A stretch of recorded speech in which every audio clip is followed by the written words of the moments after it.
Hello दोस्तों, आशा करते हैं कि आप हमेशा की तरह स्वस्थ और तंदुरुस्त होंगे।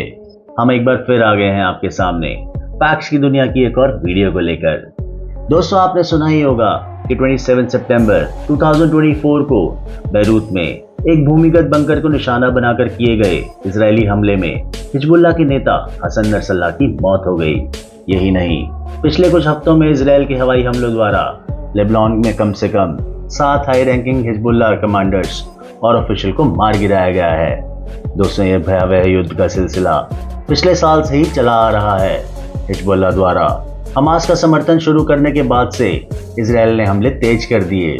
हमास द्वारा संचालित क्षेत्र के स्वास्थ्य मंत्रालय द्वारा उपलब्ध कराए गए आंकड़ों के अनुसार इजरायल के जवाबी सैन्य हमलों में गाजा में कम से कम 41,595 लोग मारे गए हैं, जिनमें से अधिकांश सामान्य नागरिक हैं। चलिए दोस्तों, आज जानते हैं हिजबुल्लाह ग्रुप कौन है, इसका गठन क्यों हुआ अथवा इसकी इजरायल देश से क्या दुश्मनी है।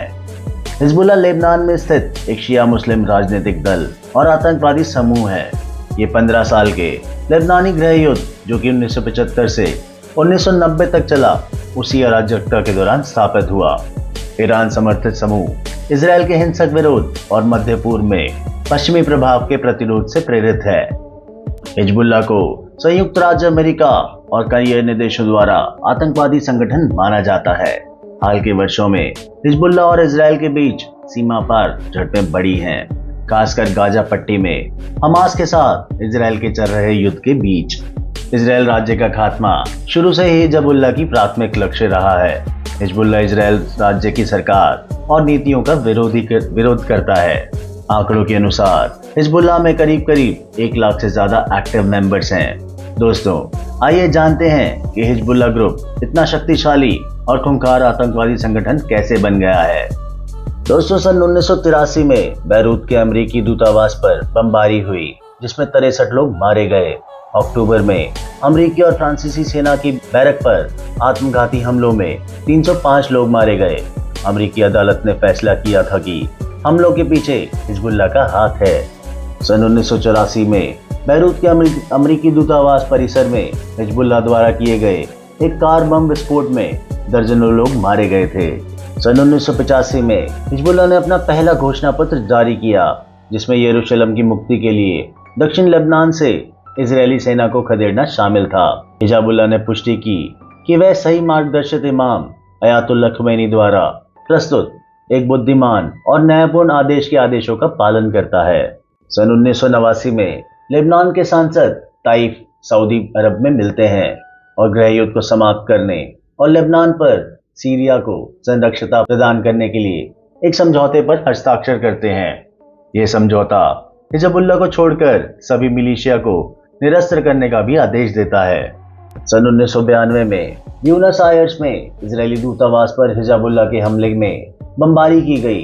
इस वर्ष के अंत में इजरायली बलों द्वारा अपने पूर्ववर्ती की हत्या के बाद हसन नसरल्लाह हिजबुल्लाह के महासचिव बन गए। पहली बार राष्ट्रीय चुनावों में भाग लेने के बाद हिजबुल्लाह ने संसद में 8 सीटें जीती।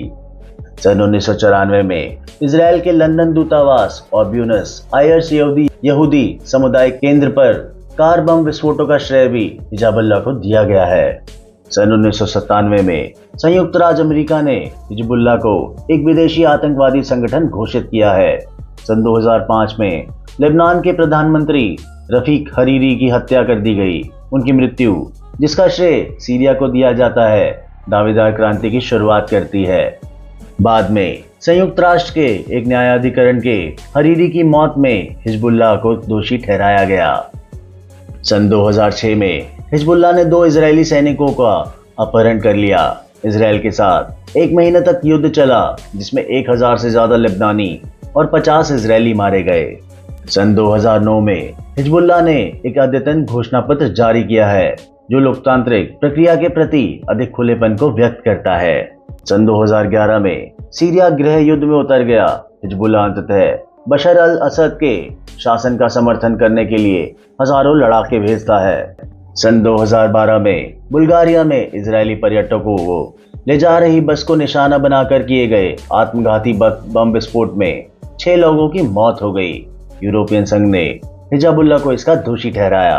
सन 2013 में यूरोपीय संघ के ब्लॉक के सदस्यों के बीच काफी बहस के बाद हिजबुल्लाह की सशस्त्र शाखा को आतंकवाद संगठन घोषित कर दिया गया है।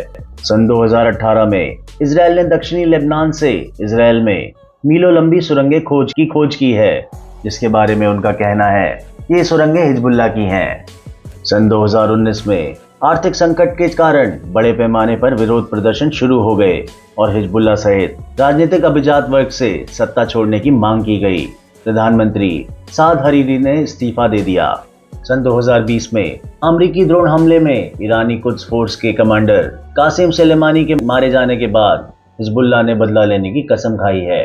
इस साल के अंत में एक शीर्ष न्यायाधीश ने बेरूत बंदरगाह पर हुए विस्फोटों के संबंध में हिजबुल्लाह से जुड़े अधिकारियों की जांच शुरू की, जिसमें सैकड़ों लोग मारे गए। तो दोस्तों, ये था हिजबुल्लाह टेररिस्ट ग्रुप का इतिहास, जिसके परिणामवश आज मिडिल ईस्ट युद्ध के अंधकार में जूझ रहा है। इजराइल हिजबुल्लाह की इस कॉन्फ्लिक्ट में हजारों की तादाद में मासूमों की जानें जा रही हैं। इसमें बच्चे, बूढ़े, औरत, किसी को नहीं बख्शा जा रहा है। इसी के साथ आज का सफर फिल्म मिलने के वादे के साथ खत्म करते हैं। जल्द ही फिर से मिलेंगे। वीडियो अच्छा लगा तो इसे लाइक, कमेंट्स जरूर करें और चैनल को सब्सक्राइब करना ना भूलें। Thank you friends.